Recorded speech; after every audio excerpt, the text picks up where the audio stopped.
Urban नक्सल कहते हैं। ऐसे अर्बन नक्सल लोग जो कहीं ना कहीं पैसे को लेकर या किसी और वजह से जो है उनको कहीं से फंडिंग होती है, बाकी सब चीज़ें हैं, या उनको सनातन या हिंदू धर्म से नफरत है, इसलिए वो एक एजेंडा चलाते हैं। ये जो 2.5 फ्रंट है ना, इसमें अलग 250 फ्रंट खुले हैं। ये 250 फ्रंट कौन से हैं? ये 250 फ्रंट जो यूनिवर्सिटी में बैठे हैं, मीडिया में बैठे हैं, बौद्धिक जगत में बैठे हैं, फैक्ट चेकर के रूप में बैठे हैं। ये जो है आपको सरकारी दफ्तरों में मिल जाएंगे, ये आपको जो है जो रिसर्च इंस्टीट्यूट में मिल जाएंगे। मैं भी युवा पत्रकार था, मैं राजदीप सरदेसाई को बहुत मुझे लगता था कि मैं राजदीप सरदेसाई जैसा बन जाऊं। ईश्वर ने नहीं बनाया, शुक्रगुजार हूँ। तो लेकिन जिस दिन मुझे ये मालूम, अब राजदीप सरदेसाई की कहानी आपको मालूम, कैश फॉर वोट एक काम हुआ था। आडवाणी जी वाला। नमस्ते। आज हमारे साथ बहुत ही प्रतिष्ठित पत्रकार अशोक श्रीवास्तव जी जुड़े हुए हैं। काशी की धरती पे आए हैं। उनका फैमिली भी यहीं से बिलोंग करती है, ये भी यहीं से बिलोंग करते हैं। उसके अलावा ये एक बहुत महत्वपूर्ण कार्यक्रम में आए हैं, उसका नाम है संस्कृति संसद। क्या कहना चाहेंगे आप संस्कृति संसद के बारे में? बहुत अच्छा प्रयास है रामेश्वरी जी संस्कृति संसद, और मुझे लगता है ऐसी संस्कृति संसद पूरे देश में होनी चाहिए। ये काशी में होती है एक साल में, लेकिन संस्कृति की बात, संस्कारों की बात और भारतीयता की बात, ये तो भारत में हर जगह होनी चाहिए, हर शहर में होनी चाहिए। 2.5 फ्रंट का वार आपको विषय दिया गया और आज युवा विमर्श है। आज के युवा जो इंस्टीट्यूट में पढ़ते हैं, जो वेब सीरीज़ देख रहे हैं, वो 2.5 फ्रंट को कैसे समझे और आगे ये जो टुकड़े टुकड़े गेम के बारे में प्रधानमंत्री जी भी कहते हैं, इनसे कैसे अवेयर रहे, कैसे इसको हम काउंटर दे सकते हैं, इसके बारे में थोड़ा विस्तार से बता दीजिए। देखिए, थोड़ा तो मुझे लगता है युवाओं को ना थोड़ा सा समझना होगा। पहले तो आज की तारीख में ना होता क्या है कि आज की तारीख में जो पत्रकार भी बनना चाहते हैं वो रिसर्च कम करते हैं, पढ़ते कम हैं। मैंने देखा कि बहुत सारे यंग जर्नलिस्ट जो है ना, वो देखते हैं, किसी को फैंटेसाइज कर लेते हैं, किसी बड़े नाम को, पत्रकार को, हमें ऐसा बनना है, और उनको लगता है कि ये सिर्फ पत्रकार बोलता है बढ़िया है, दिखता अच्छा है, ये बड़ा डपट के बात करता है, तो उनको लगता है उससे बड़े पत्रकार बन जाएंगे। उससे नहीं होता। आपको रिसर्च करनी चाहिए, पढ़ना चाहिए। तो एक तो पढ़ना बड़ा ज़रूरी है, और ये सिर्फ मैं पत्रकारिता नहीं, मैं कहता हूँ हर किसी को। मुझे आज भी याद है, अशोका यूनिवर्सिटी जो है हरियाणा में, एक अशोका यूनिवर्सिटी है, कुछ साल पहले जब बुरहान वानी आतंकी जो है वो मारा गया था, उस वक्त जो है अशोका यूनिवर्सिटी के कुछ स्टूडेंट उठे और एक दिन सुबह उठते हैं और वो अपनी एक ज्ञापन तैयार करते हैं और वाइस चांसलर को जाके दे देते हैं और कहते हैं कि कश्मीर पर भारत ने अवैध कब्जा करा हुआ है और कश्मीर को आज़ाद कर देना चाहिए। अब उनसे पूछो कि उन्होंने कश्मीर को पढ़ा क्या? उन्होंने कश्मीर का के नहीं पढ़ा होगा। उनको कहाँ से लगा कि भारत ने अवैध कब्जा कर रखा? अरे भारत तो अफगानिस्तान तक था भाई। भारत तो, अब तो कश्मीर किसका हिस्सा? पाकिस्तान कब 1947 में तो पाकिस्तान आया ना, तो कश्मीर कैसे पाकिस्तान का हो जाएगा, या कश्मीर कैसे अलग देश हो जाएगा? तो भारत जो राष्ट्र है उसकी क्या सीमाएं थी, उसकी आप समझ लीजिए, पहले पढ़ लीजिए। तो ये ऐसा क्यों हुआ? ऐसा इसलिए हुआ क्योंकि एक तो इस देश में मीडिया में, बौद्धिक जगत में और यूनिवर्सिटीज़ में एक बड़ा खतरनाक जो है, जिसको आपने भी बहुत काम किया होगा, जिसको हम अर्बन नक्सल कहते हैं। ऐसे अर्बन नक्सल लोग जो कहीं ना कहीं पैसे को लेकर या किसी और वजह से जो है उनको कहीं से फंडिंग होती है, बाकी सब चीज़ें हैं, या उनको सनातन या हिंदू धर्म से नफरत है, इसलिए वो एक एजेंडा चलाते हैं कि भारत को कमज़ोर करने के लिए, भारत को तोड़ने के लिए। तो ये सारी जो ताकतें हैं, ये इसीलिए जो है युवा को टारगेट करते हैं, क्योंकि उनको पता है जो थोड़ा सा भी जानकार आदमी है उसको आप प्रभावित नहीं कर पाओगे। तो ये जो कच्चा मन होता है, युवा होते हैं, वो इनको जाकर इनके बीच एक फेक नैरेटिव तैयार करते हैं। तो मुझे लगता है इस यंगस्टर को ये आइडेंटिफाई करना चाहिए कि उनको कहाँ कहाँ से अच्छे विचार मिल रहे हैं, कहाँ कहाँ से उनको फैक्ट्स मिल रहे हैं, और कौन कौन से पत्रकार हैं जो फेक नैरेटिव फैलाते हुए पकड़े जाते हैं। आप आज तो सोशल मीडिया का दौर है, आप अगर फेक न्यूज़ डालिए और फेक न्यूज़ में अगर आपको एक पत्रकार की 10 फेक न्यूज़ पकड़ में आ जाती है, तो आपको समझ आना चाहिए वो झूठा फेक नैरेटिव चला रहा है। आज की तारीख में वो क्या जुबैर टाइप एक वो हैं जो अपने आप को सो कॉल्ड फैक्ट चेकर कहता है।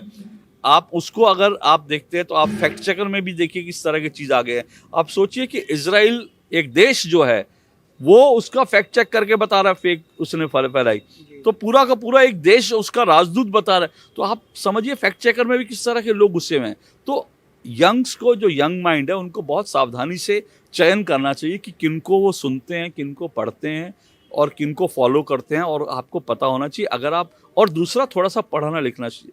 कश्मीर पे पढ़िए, हिंदू धर्म पे पढ़िए, सनातन संस्कृति पे पढ़िए, भारत को कैसे तोड़ा गया उसके ऊपर आज बहुत अच्छी अच्छी किताबें हैं। पहले इस तरह की किताबें नहीं थी, साहित्य नहीं था। आज तो वो साहित्य लिखा जा रहा है कि भारत को बांटने के लिए क्या क्या षड्यंत्र हुए, वो सब चीज़ें हैं, तो वो सब अशोक पढ़ना जी, चाहिए। ढाई फ्रंट वार जो है, इसमें ये जुबैर जैसे लोग भी हैं, मतलब कहने का मकसद आप कहिए कि ये जो अर्बन नक्सल्स है, जो इंस्टीट्यूट्स और इसमें कॉलेजेस में और जेएनयू में और अब सोशल मीडिया पे भी आ गए हैं, नुपुर शर्मा को जिनकी वजह से छुपना पड़ गया, ढाई फ्रंट वार का ये भी हिस्सा है। बिल्कुल हिस्सा है। इस वॉर में देखिए कई अलग अलग फ्रंट पे है ना। एक जो यूनिवर्सिटी में बैठे हैं वो स्टूडेंट्स के बीच एक गलत बात करेंगे, दूसरा जो मीडिया में है तो मीडिया में कुछ गलत बात करेंगे, फिर तीसरा इनका फ्रंट आ जाएगा। ये जो ढाई फ्रंट है ना, इसमें अलग 250 फ्रंट खुले हैं। ये 250 फ्रंट कौन से हैं? ये 250 फ्रंट जो यूनिवर्सिटी में बैठे हैं, मीडिया में बैठे हैं, बौद्धिक जगत में बैठे हैं, फैक्ट चेकर के रूप में बैठे हैं। ये जो है आपको सरकारी दफ्तरों में मिल जाएंगे, ये आपको जो है जो रिसर्च इंस्टीट्यूट में मिल जाएंगे।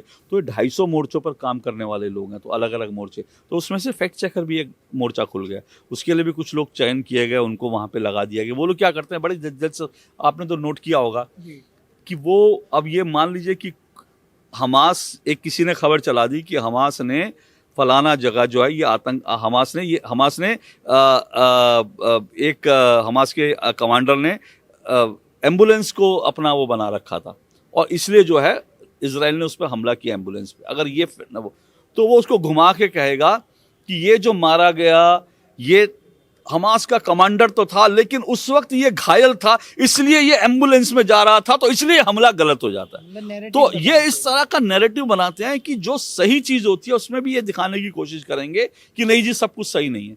तो ये एक आइडियोलॉजिकल, एक उसको बैलेंस करने की कोशिश करते हैं, एक आइडियोलॉजिकल धार देने की कोशिश करते हैं। ये सारे इस मोर्चे के हिस्से हैं, तो इन सबसे सावधान रहने की जरूरत है। बड़ी खतरनाक लड़ाई है और इनकी फंडिंग आप देख लीजिए। मुझे तो कई बार हैरानी होती है कि हिंदुस्तान में लोग, मतलब कैसे कैसे लोग हैं, ऐसे लोगों को भी सपोर्ट करते हैं, ऐसे लोगों को भी समझ नहीं पाते। एक तो समझ में आता है कि जो लोग भारत को कमज़ोरी करना चाहते हैं वो भी, लेकिन कुछ भारत के पढ़े लिखे लोग भी इनके चक्कर में आ जाते हैं। मुझे लगता है उनको तो थोड़ा सावधान रहने की ज़रूरत है। ये बहुत सारे 2 लाख के आसपास एनजीओ और कंपनीज बंद करी जिन पे हवाला में पैसा आता था। अब तो मुझे लग रहा है नक्सलवाद लगभग देश में समाप्त हो रहा है। हाँ। एमनेस्टी इंटरनेशनल को पिछले दिनों बैन किया गया और कुछ पत्रकार जो कहते हैं कि लुटियन मीडिया जिन्हें कहा जाता है, आजकल यूट्यूबर बन के घूम रहे हैं। कोई शमशान में पहुंच जाता है जब तथाकथित जब कोरोना काल आता है उस समय पे। इन लोगों पे आपने बोला भी है, इनको पीछे वाइन मिलती थी जब मनमोहन सिंह जी जाते थे। 10 साल में आपको तो हल्की चीज़ है, बड़ी बड़ी चीज़ें मिलती। अच्छा, 10 साल में आपने क्या परिवर्तन देखा? क्योंकि आपको भी सेंसर्ड किया गया था 2014 का, हम इंटरव्यू जानते हैं, मोदी जी का भी कैमरा चल रहा था उस समय पे और आपको तक भी रोकने की कोशिश की थी। उसके बाद आपने किताबें लिखी मोदी सेंसर्ड।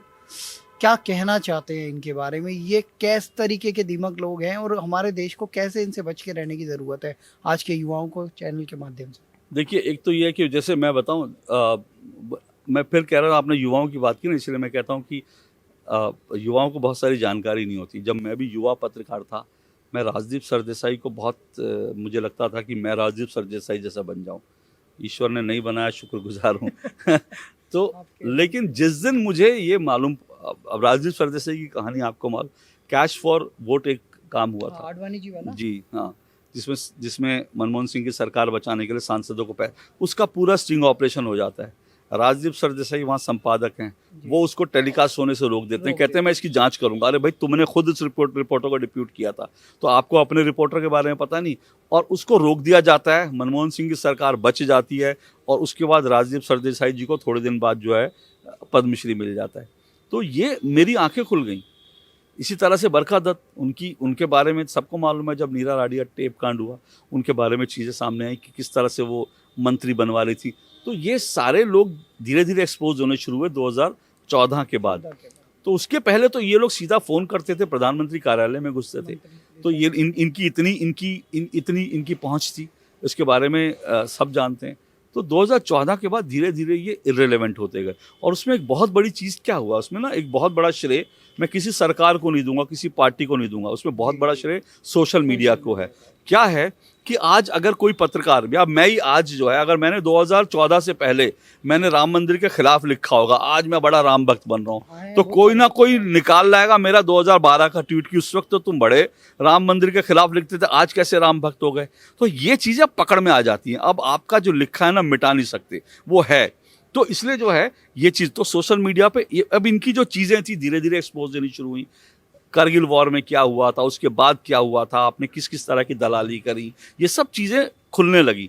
एनडीटीवी की दलाली खुली, एनडीटीवी ने क्या किया था, तो ये सारी जब दलालियाँ खुलने लगी, चीज़ें आ गई, तो ये लोग एक्सपोज हो गए। तो 2014 के बाद से जब ये एक्सपोज हुए तब ये यूट्यूबर बन गए। अब इनके पास चारा नहीं है, हालांकि इनके यूट्यूबर को भी बड़ी अच्छी फंडिंग होती है, ये ध्यान रखिए। इनको इनको इनको हाँ फॉलोअर भी मिलता है, क्योंकि आपको आप अगर एक पिछले दिनों फिलिस्तीन वालों ने गाली भी दी कि हाँ साला हाँ खाते मुसलमानों और को। वो क्योंकि वो इसीलिए उन्होंने कहा, क्योंकि उन्होंने कहा अरे हम तो इनको फंडिंग करते हैं, अरे हम तो इनको फंडिंग करते हैं, हमारा विरोध कर रहे हैं। तो ये बड़ी दिलचस्प चीज है। काकावाणी उसने भी हाँ, लिखा कि वो भाई तुम सारे पत्रकार हो, ये ध्रुव राठी वगैरह। हाँ, और हमारी खाद उसने लिखा कि हम लोगों की खाद, उसने तो खुल के लिखा कि हमारी खाते। हमारी खाने का मतलब क्या है, ये जो देश विरोधी ताकतें, यही तो इनके यूट्यूबर के फॉलोअर और इन्हीं की कमाई खाते हैं, और तो इनकी कमाई खाते, तो इसलिए उसने ठीक ही कहा था एक तरह से। मतलब कि मुस्लिम पहले राजनीति होती थी, अब ये यूट्यूबर और पत्रकार भी मुस्लिम फॉलोअर। मुस्लिम मत बोलिए, इनको बोलिए कट्टरपंथी देश विरोधी मुस्लिम, कट्टरपंथी देश विरोधी मुस्लिम। ये जो थे इन्हीं का खाते हैं ये, और इन्हीं के जब खिलाफ जाते हैं तो वो लोग बोलते हैं। तो ये बात है। लेकिन अगेन मैं ये कहता हूँ कि 2014 के बाद से ये लोग ज़रूर साइडलाइन हुए, लेकिन मरे नहीं हैं अभी। देखिए ये बात ध्यान रखिए, और इसलिए मेरा मानना ये है कि अभी ये लड़ाई जारी रहनी चाहिए।